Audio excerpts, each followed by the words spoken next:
శివ అంటే మంగళం, భద్రం, శోభనం, కళ్యాణం, క్షేమం అంతా మీకు మంగళప్రదమైనటువంటివి కటాక్షించగలిగినటువంటి శక్తి స్వరూపమునకు శివ అని పేరు.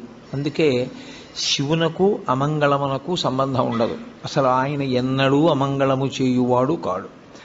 ఎప్పుడూ మంగళం చేసేవాడెవరో, ఎప్పుడూ భద్రాన్ని చేకూర్చేవాడెవరో, ఎవరి అనుగ్రహం చేత శుభ పరంపర మనకి కలుగుతుందో అటువంటి మహానుభావుణ్ణి శివ అని సంకేతిస్తాం. శివునకు ఒక రూపము కాదు, యథార్థమునకు అసలు పరమేశ్వరుడికి ఒక రూపం ఉంటే కదూ. కోటేశ్వరరావు అంటే ఏదో ఒక రూపంతో ఉంటాడు. పరమేశ్వరుడికి అలా ఒక రూపం ఉండదు. ఆయన చేసినటువంటి చేష్టితముల వలన భక్తులను అనుగ్రహించాలనేటటువంటి ఆయన యొక్క కారుణ్య తీవ్రత వలన ఆయన అనేక రూపములను